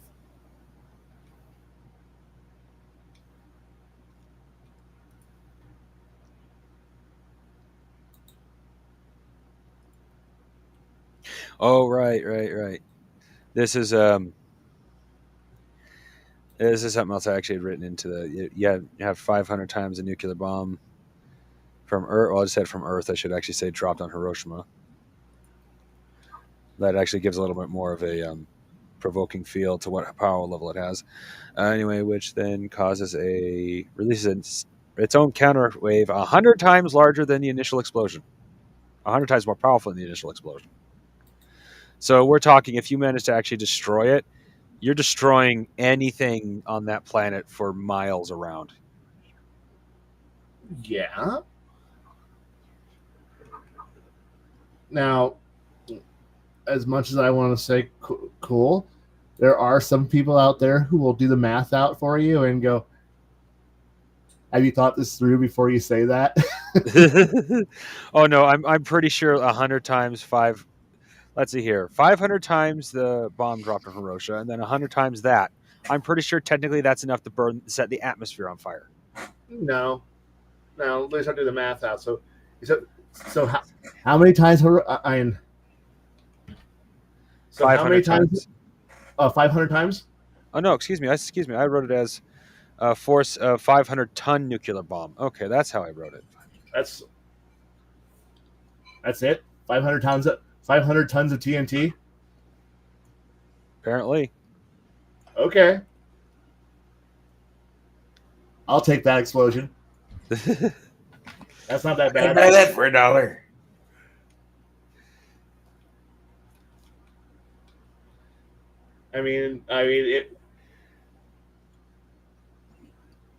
Okay, 500.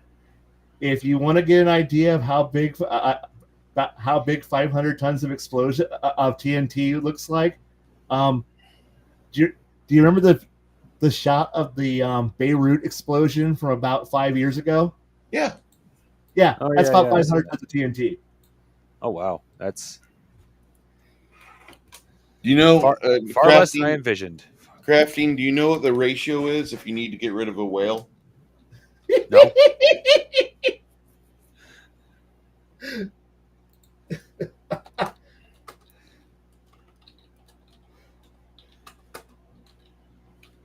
Okay. I'm laughing. I'm sorry. We're gonna cut this one up a little bit, but this is Hey, nerdy. We need to teach you.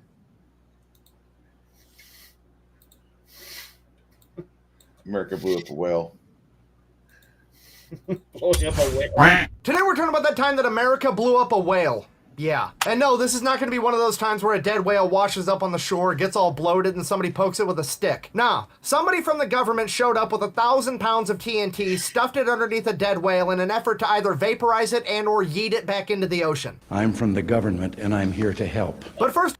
So this is a real incident that happened, okay? Because he doesn't do fictitious accounts.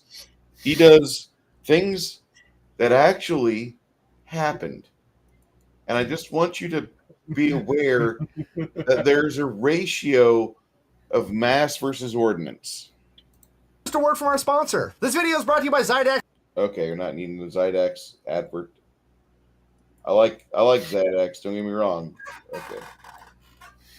There were no major highways. Because of this, people treated the coastline and the beaches like people treated the coastline in the state of Oregon, and I'll have them linked in the description below. Our story begins in the state of Oregon in 1913. At the time, there were no major highways. Because of this, people treated the coastline and the beaches like they were a giant highway, literally driving their cars and horse-drawn carriages up and down it all the time.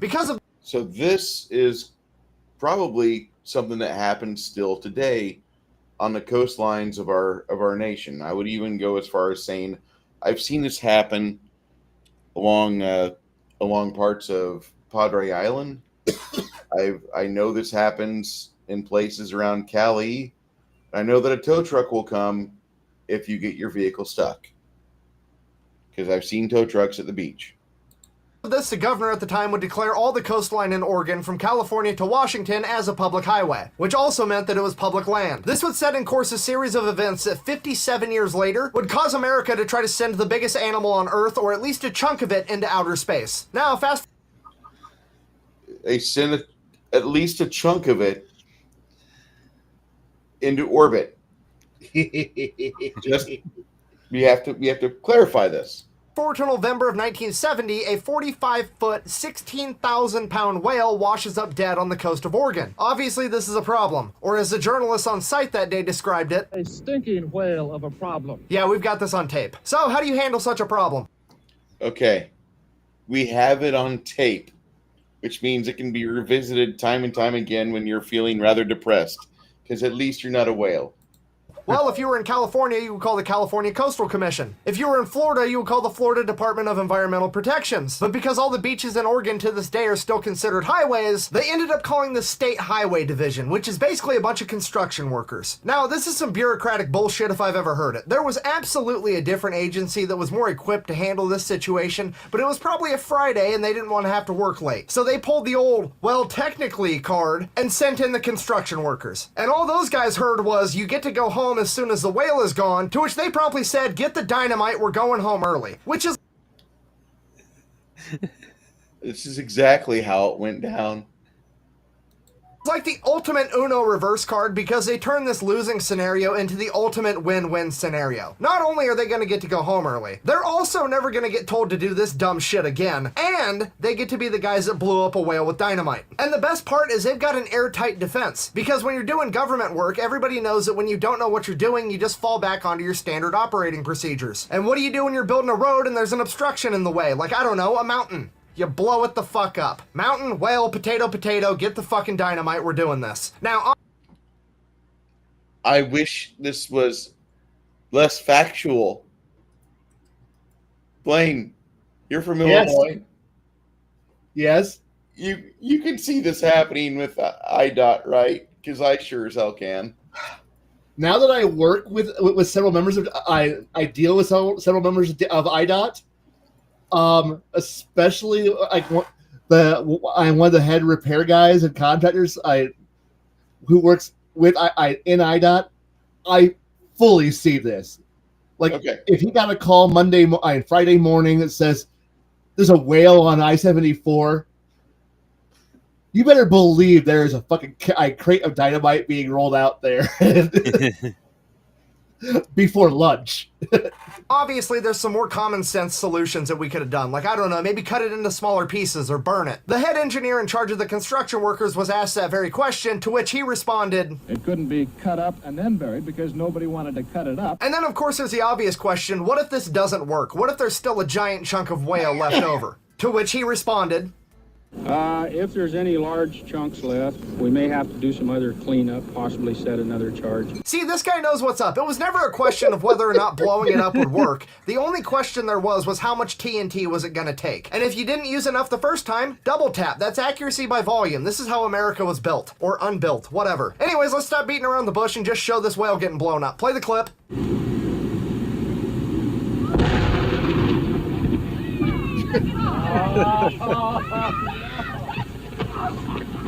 All right, Fred, you can take your hands out of your ears. Bet you didn't think you'd see... of all the things I've shown you crafting, did you ever think that this would be the day you would No. find it? Okay.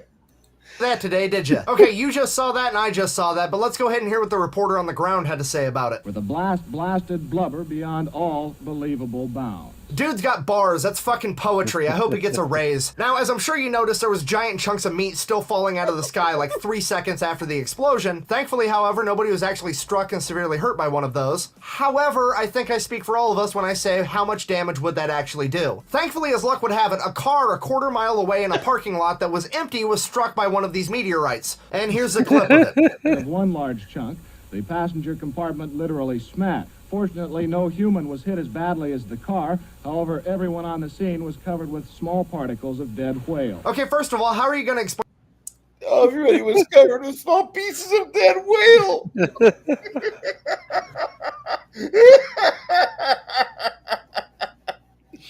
Explain that to your insurance. Nobody's gonna believe that shit. Secondly, do you know how much fucking force it takes to cave in the roof of a car? Those are reinforced and designed to withstand the rollover of the vehicle. So I think it's safe to say these meat mortars can do damage. So there you have it, ladies and gentlemen. Probably the most significant piece of news to ever come out of the state of Oregon. I mean, the only thing that could make this story better is if this was actually the final level of the Oregon Trail video game growing up. Not only that, it is probably the most significant scientific contribution that the trades industry has ever made. Because these guys just figured out that a 16,000 pound whale can in fact be deleted by 1,000 pounds of dynamite, meaning that we now actually know for sure that it's a 16-to-1 blubber to black powder ratio. This is invaluable information. In conclusion, just so we're all clear on the timeline of significant human events, in 1966, America would make one giant leap for mankind when we created the Mark 19, aka a machine gun that shoots fucking grenades. Then, not knowing where to direct our superior scientific endeavors, we just stole the Soviets' goal of putting a man on the moon and did it first to prove a point. That was in 1969. And then we got back to making real scientific contributions to mankind when we figured out how much TNT it took to delete a whale. America. Thank you for watching. Best way to support the channel is go buy some merch at thefatelectrician.com. Whale gone. Quack bang out. Oh, he's so good. There's a reason why I wear his shit. Yeah, exactly. I love his stuff. But no, so you're saying it's a.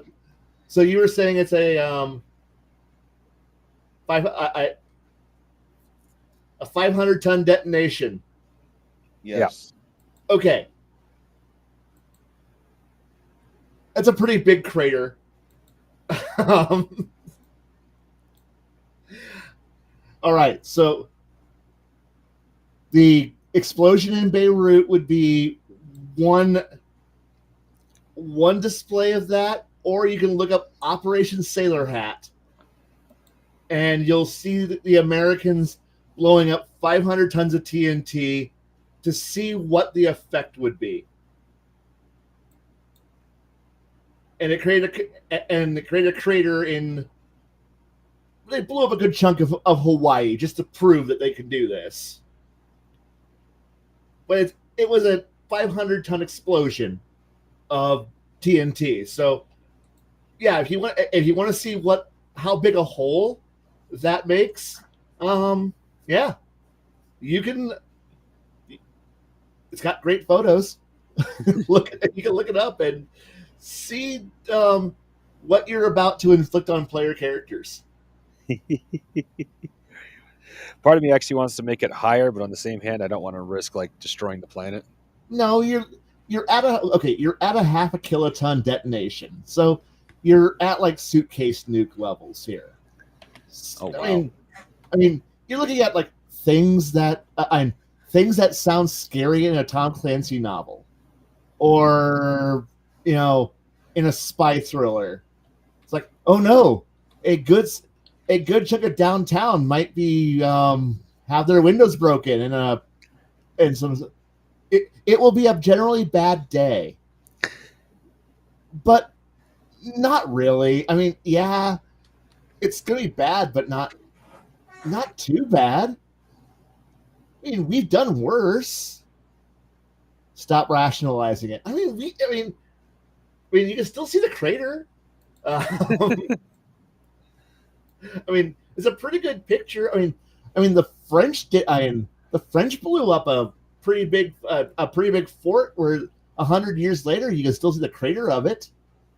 I mean, with a sizable amount of TNT. I mean, it's just.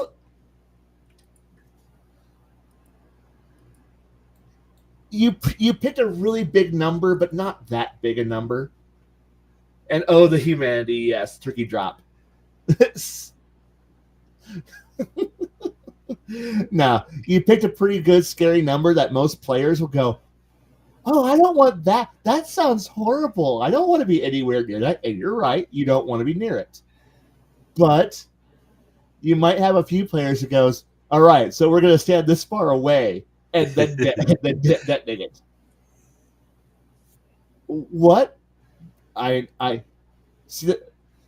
Hey, wizard, yeah? See that castle over there? Yeah? I don't want to see that castle anymore. All right. And most of the time as a GM, you're like, my players can't blow up an entire castle.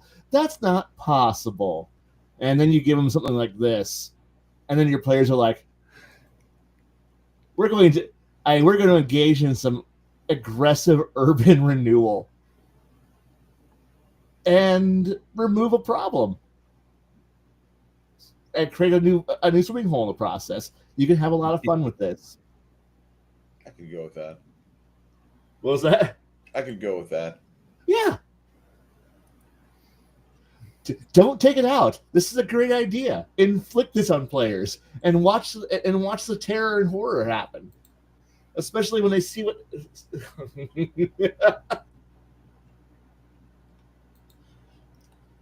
This isn't nearly as long. We're going to get copyright on this, I'm sure. It's a helicopter, and it's coming this way. A helicopter? It's flying something behind it. I can't quite make it out. It's a large... I'd like to remind YouTube that there's rules for fair use, and we're adding content because sometimes you just have to show comedy, and we try to do that. We try to illustrate good comedy as well. This is an example of it. Banner, and it says, Happy Thanksgiving from W-K-R-P.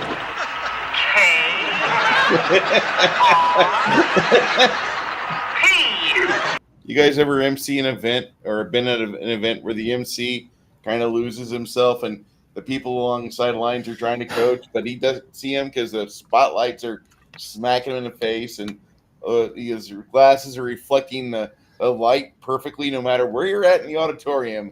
You can tell he's got two gigantic bifocals on. Something like Max Liao might use to see halfway to the Hubble telescope, right? You know? What a sight, ladies and gentlemen, what a sight. The copter seems to be circling the parking area now. I guess it's looking for a place to land. No, something just came out of the back of the helicopter. It's a dark object, perhaps a skydiver, plummeting to the earth from only 2,000 feet into the air. Second to the third. There's no parachutes yet. This is bad. I'm sure Kai's seen this. I'm not certain about Crafting Gamer. No. Happy skydivers. I can't tell just yet what they are, but... Oh, my God, they're talking! Oh, Johnny, can you get this? Oh, they're crashing to the earth right in front of our eyes! One just went to the windshield of a parked car! This is terrible. The cars running around pushing each other? Oh, my goodness! Oh, the humanity! People are running about. The turkeys are hitting the ground like sacks of wet cement! I loved WKRP. There's a guy that's in our group named Bear. Bear worked in radio. And Bear is confirmed, because I've been in a few radio stations before. Bear confirmed where he's been, no matter where you go in radio, you're always working with various people from WKRP. That show was written from the trenches. They actually knew what they were writing about. So I just have to say that if any young men or women are out there, they want to do radio or podcast work and to get involved with an organization, like 5 people or more, you're going to work at WKRP. Get used to it. Oh, the humanity. Yes, Nerdy Ogre. Oh, the humanity! Yep. Don't worry, you're missing one of the other most classic jokes for that entire bit, which was simply, I could have sworn turkeys could fly. Yeah. That's the only thing missing off that. They didn't add that. Instead, they cut it because it was the Shout Factory advert, which we do like the Shout Factory here. As God is my witness, I thought turkeys could fly.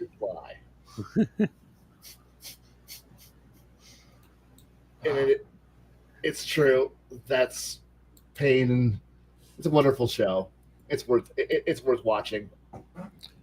I think And was that? I think you could watch WKRP and Taxi. I think you could binge those two and be really happy. Oh yeah.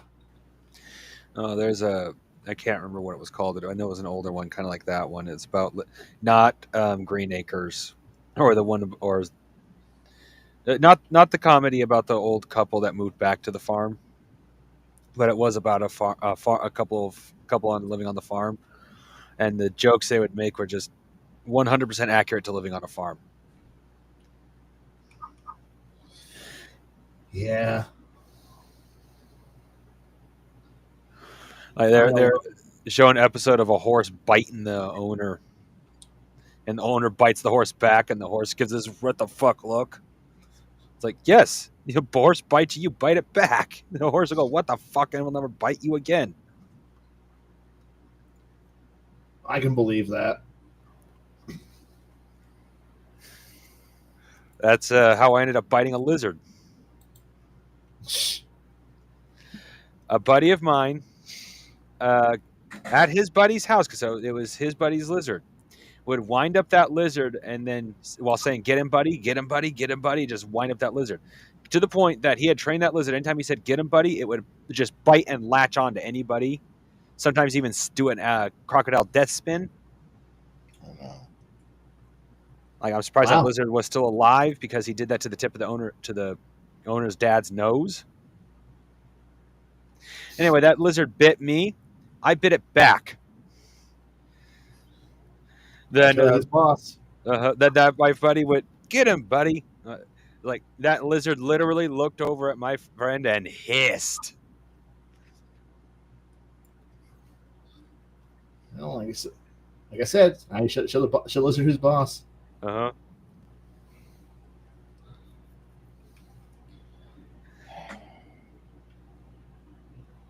Wow. Do you guys have anything else you'd like to discuss on terms of, like, say, combat maneuvers or such? Do we need to go over something along with that? Well, No, I'm sorry. I don't really have a whole lot on that to more to add on to it. It's something. I said my piece, or a lot of it. yeah, I'm still trying to figure out how to add combat maneuvers that aren't like totally just number crunching, but aren't like Palladium, and unless you remember them, you don't feel like you nearly need to use them, because they are fun when you remember them. Mm-hmm. Yeah. Like tonight, we had that wolf that opted to kind of bull rush into poor Lemmy. When Lemmy was back against the edge of the chasm there.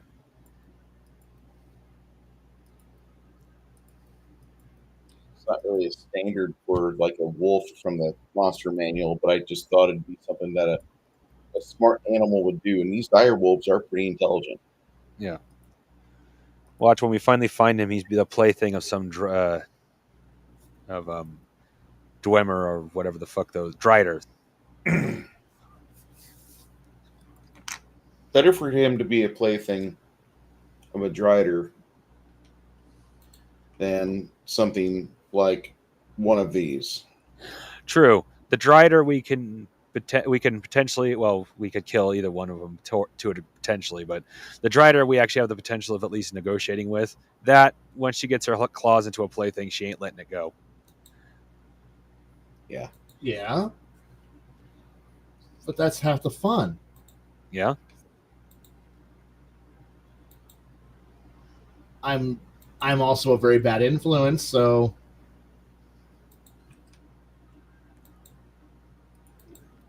Yeah. I don't like good I'm good normal fun, so I've been enjoying Bruce's game so far, yeah. and I would love to play a game with you at some point because Bruce can. I'm pretty sure Bruce can see it. I'm very forgetful, but I try to play a lot like you. Don't try to play like me. No, I don't mean like I'm trying to mimic you. I'm pretty sure No. Bruce can see that's the organically with the way I play, but I forget to play that way. I tend to start leaning back into being me as a player, which is more that got to help everybody. But when I'm thinking about it, like I'm trying to build it. Even before you and I started talking, I was already starting to build a kingdom. In fact, I think that was the first time we actually talked about it. Was after I said I had gotten a castle and it was starting to build a little, well, not necessarily a kingdom, but my own territory at any rate. Yeah. David Gile says, for maneuvers, I don't mind having to declare trying something, but I also think that warriors should be able to try on a high attack roll without replacing the attack. And I don't disagree with that. I think that, like, if they've done this, if they've trained with this, if they've done the routines, if they got a drill where they do a hack and then a jab with, like, say, a pommel strike or something, or something that's supposed to, like, provide or remove an advantage from a foe. I think, if you drill it long enough, I think you should be able to put that in your attack routine. But I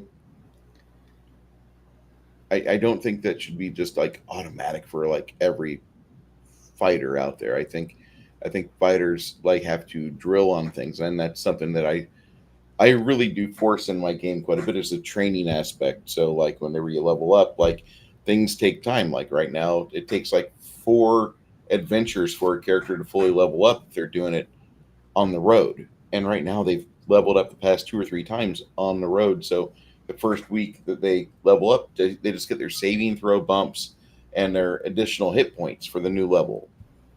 Maybe a increase in their base attack bonus as well.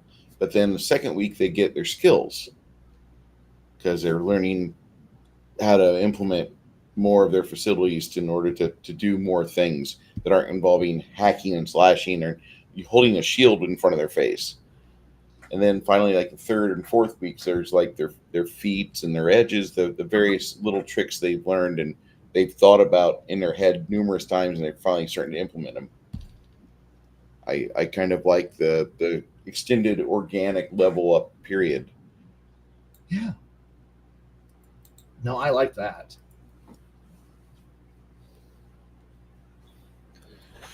Yeah. And also, like, sometimes you find a magical item that helps you with like a super attack or some form of like additional effect during an attack, which is nice.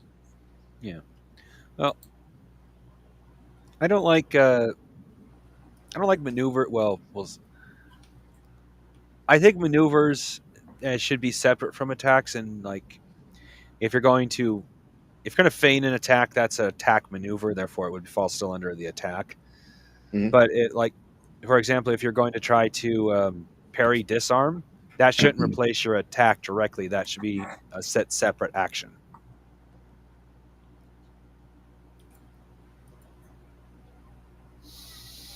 Waiting on that. I haven't been in a lot of fights, but I've been in enough fights to know that when you have an opportunity to attack, you take it. It's not like, oh, do I trade for anything else? Where if you have an opportunity to parry and then do something else, that doesn't negate your original attack. That is a terrible way of. I am a terrible teacher. Like, I have gone back and listened to myself try to explain things. It's like, dear God, don't ever ask me to teach anybody shit. It's all right.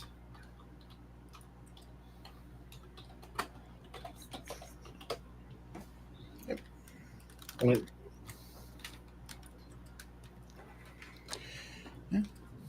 We'll go over this a little bit more. Figure this would be a good week to try this question, and Crafty, I wanted you to be able to ask questions to Kai that were pertaining to your own game as well. Oh yeah. yeah. We're also almost at the 2-hour mark, and my fatigue is spiking because I worked a lot Friday. I wish I didn't, but I did. It's been a very long week. Okay. So David and everybody else that's here with us, Nerdy, and all the rest of you that are from Twitter, and I appreciate all of you, each and every one of you. We will be back in 2 weeks to do another Kai's Musings, and we'll have the rest of us here as well. If you have any questions, go ahead and throw those in the comments. We'd be more than happy to read those off. It's kind of interesting how things work. This Kai's Musings, I always wanted this to be kind of like a rules corner because Camarian has just this really good idea in his head of how a game should kind of go. And it's always fun to have somebody in your wheelhouse that they're really good at getting ideas to foster, to be inspired by players and by people within the community. You want to have that. And if you don't have somebody that kind of raises your own level of the game, really your game is not going to be that interesting. A lot of people aren't going to be wanting to try it. They're going to want to just try anything else. Right now, we're seeing in the industry that neat splashes in the pond are kind of cool, but they don't have longevity. One game that I can point out immediately is one that Double D talked about last week called Avatar, the role-playing game where you get to play airbenders. And they had like $9.5 million on the Kickstarter. Nobody plays it. Nobody runs it at cons. It's a convention game that nobody plays at cons. It's The Last Airbender. It's one of the most popular fucking licenses for anime, for kids and young adults and people that just love a good story. But instead, nobody plays it. Nobody runs it. They had no idea how to market it and push it. And it's just sitting there. It's on a shelf somewhere. And So you mean like this one? I didn't even know that book existed until just now. It is the Avatar role-playing game. The one you're talking about. This is it. You're the only person I know that bought that. I've not even seen it. It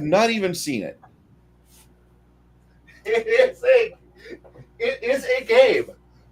Will I say it's a good one? It has potential. Mm-hmm. Well, Is it something?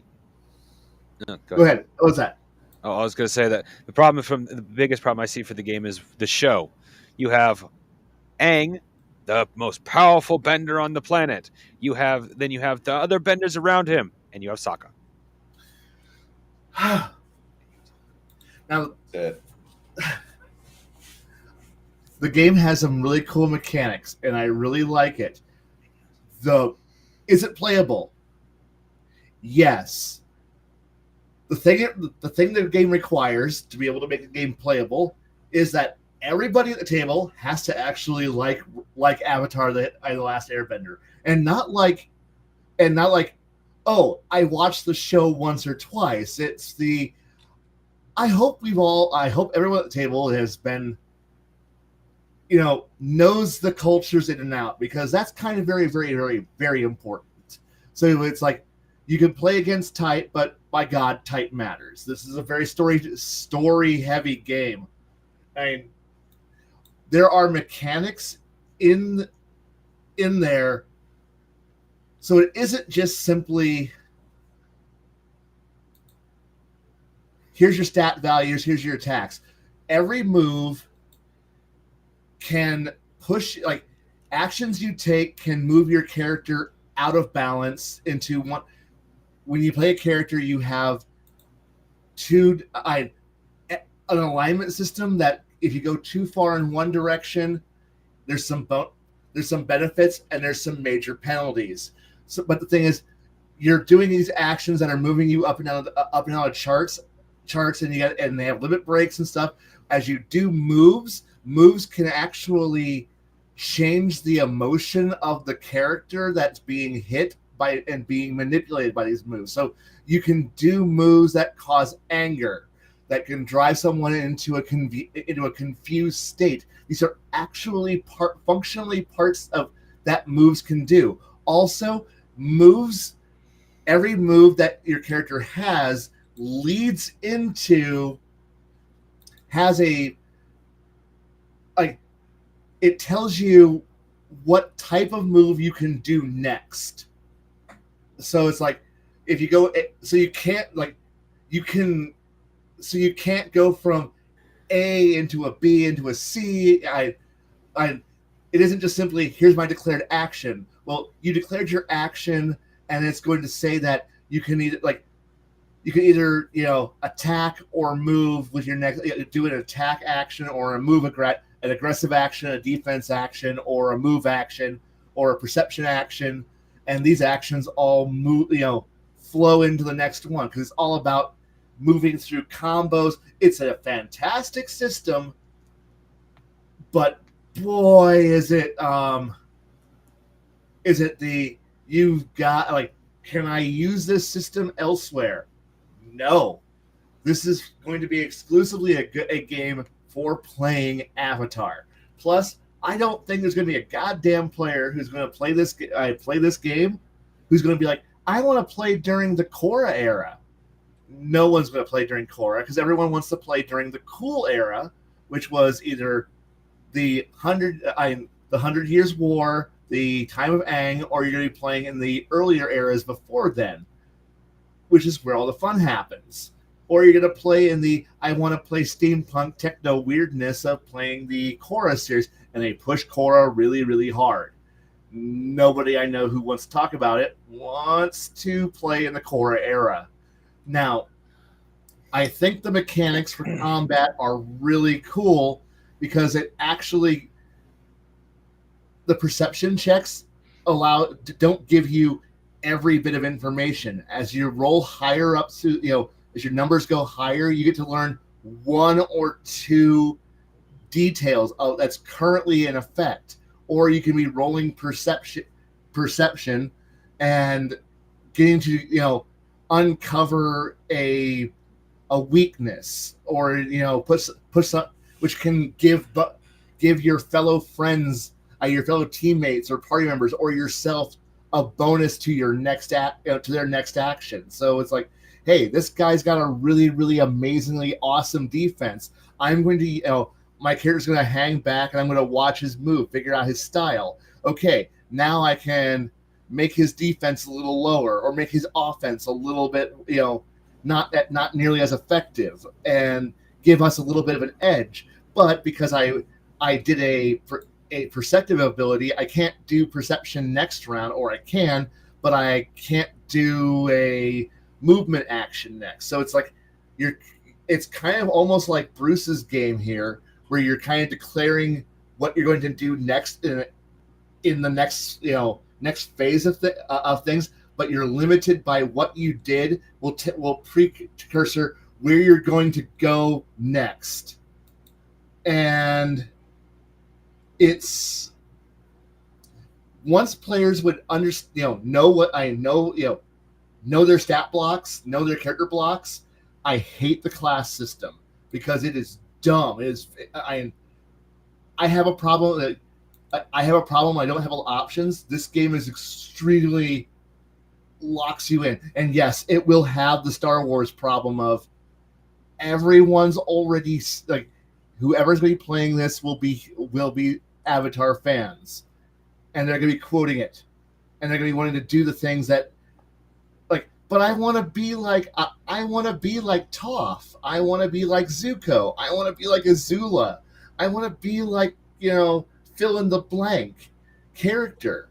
And you're like, no, but the game also shoehorns you into being like someone else because you don't play a class. You have a character booklet that gives you your basic moves, and this is what your character does, and it locks you in. It's even more restraint.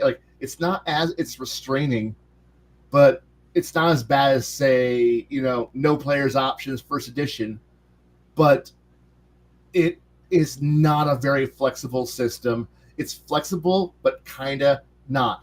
I bought it because I wanted the artwork and I wanted to read about the setting, because the setting is fantastic. The role-playing game is just like, why did you strap this on? I didn't want. I'm buying a book because I want the because the people who wrote the original series is contributed to the lore section. So this is so I want to know about what the inside workings of the Fire Nation was. That's why I bought it. I wanted to know why the Earth Kingdom functioned. That's why I bought it. I didn't buy it to play this game. Dear God, no. And yes, so yeah, it's going to be the Star Wars, and it's kind of why I look at it at the stores. I kind of want to buy it, but they have the Monty Python role-playing game, and I'm so terrified to buy it. But it's there, and I want it. I don't even know if I want. I don't want to know about it. It's Monty Python, and like we already have the problem when we're playing fantasy games of everyone quoting Holy Grail or Life of Brian. Now we're going to be playing a role-playing game where that's all we're going to do, and I don't know if I want that. But then again, I also have a different role-playing game that I bought that I have no intention of ever playing, because it was bought exclusively for being a source book. I bought the Cowboy Bebop role-playing game.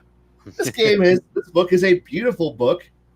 I bought the deluxe edition that has, it's very, very beautiful, and it's a source book for the TV show, which I love to death.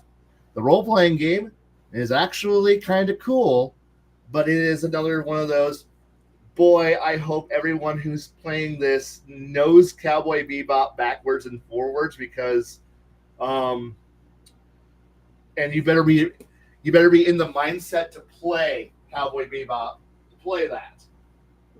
But I'm never going to run it, because I don't know. I don't think I'm going to find enough people who are diehard Cowboy Bebop lovers, who will be like, no, I totally understand this entire game is based around the movements of a jazz performance, and that's the entire way the game is built and played. It's all about like moving through like music, and I'm like, this is a weird game, cool as fuck, but weird. It'll be a one-time only, and then we'll never touch it again. Kind of like the role-playing game I found that's all about metal. And I'm like, this is a cool game. This is a cool book I bought. Will I ever play this? No. Will I show it to metalheads and go, look at this, guys? It's Brutal Legends if it didn't suck. It's Brutal Legends if it didn't have Jack Black in it. Yeah. And it's a fun, really, but it also feels like, because a number of years ago, there was on 4chan's TG, a bunch of us helped write 2.5 settings that were heavy metal influenced, and they were amazing settings, but they were so just terrible. And it was fun, but it was terrible at the same time. That's what I'm looking at with this game. Fuck this game. There we go. So, Gods of Metal Ragnarok. This game sucks.